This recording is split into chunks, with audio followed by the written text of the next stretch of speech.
Okay, here's a brief tutorial on how to use Lightroom Mobile on your iPhone. And what I'm looking at here is just showing you some presets that a different photographer used on their version of Lightroom, probably a desktop version. But uh, what this does is I just want you to see kind of what you can do with these effects via Lightroom Mobile. So here's like a before picture, and here's an after. I'll show you one more too. I thought this one was pretty good. So here's before and here's after. So he actually charges you 50 bucks to purchase his actual settings. As an artist, I would say just use your own. Like, why copy someone else's?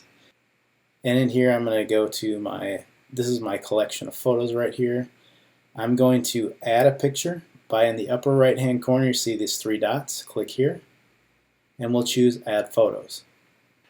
So now what I'll do is pick a photo that I guess you can really see some of the effects happen. So I'm just going to choose this photo by selecting it and then clicking Add to Photos. And here's my new photo.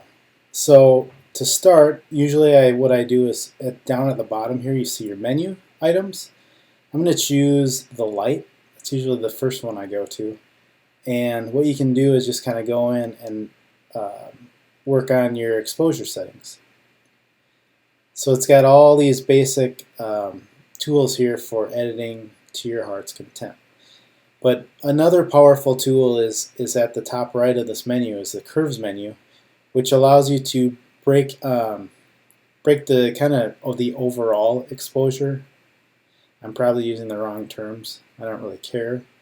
But you can kind of see what it does when I bend this curve around. You can also break it further down at the lower part of the screen with red, green, and blue channels. And maybe you want to add and make it cooler. You can do so in this setting. There's more than one way to do this in Lightroom, which is really nice to get the same effect. So even though I might show you this way, I'm sure there's someone else doing it a completely different way. Not a big deal.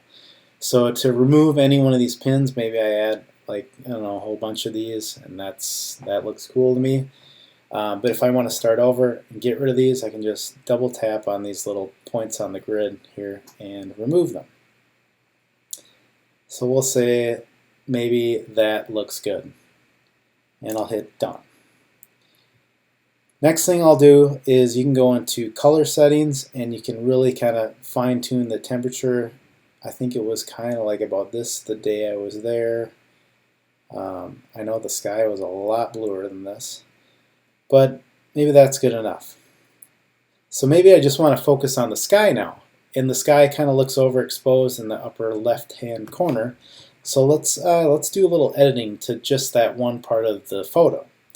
So down at the bottom here, I've moved over to the far left choice, which is selective. Now on the screen, you notice that I have a square and I have a circle with a gradient in it and a trash can. But I'm just going to start with the square here and just click and drag.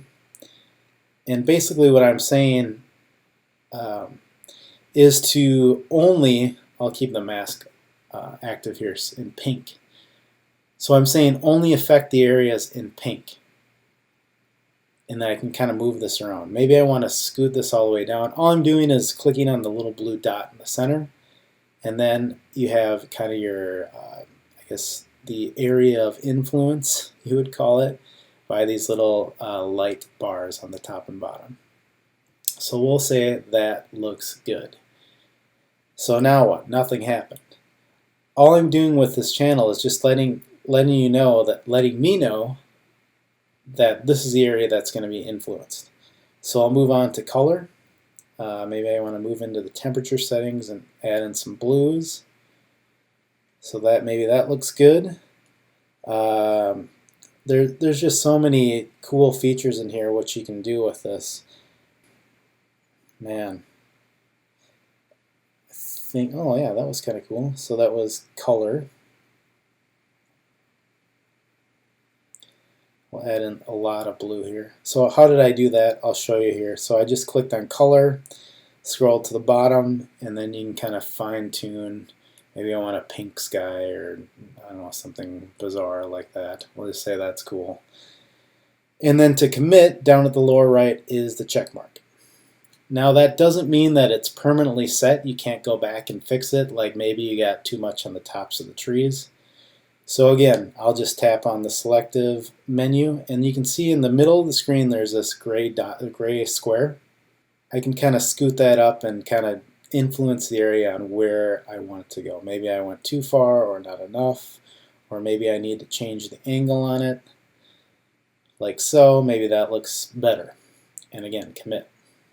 Maybe I want to add more light to this cactus down at the bottom, so I'll just kind of, again, now I'm taking the circle icon and click and drag,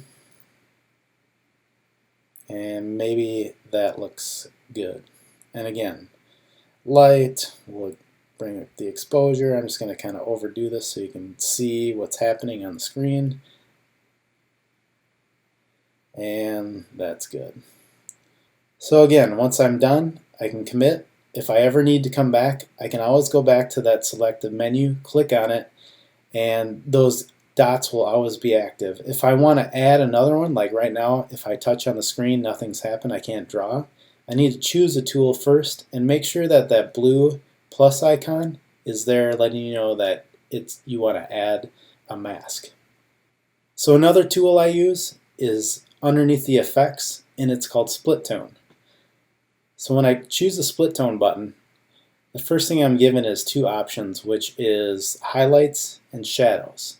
And then I've got a big color band next to it. So what this allows you to do is you'll see this right away when I kind of move my finger around and push the slider here. You have control over your highlight colors. Maybe you want to warm up the picture a little. Whatever it is that you're trying to do, whatever effect you're getting, maybe you want it to look like an old-time photo. Add some of that in there. Maybe in the shadows we want to cool it off a bit so it looks, I don't know, something like that. You can kind of see where I'm pulling in an Instagram effect. So this is one way to do it, like so. I've seen a lot of photographers use it like that. Another way, like I was telling you, there's more ways than one to do the exact same thing.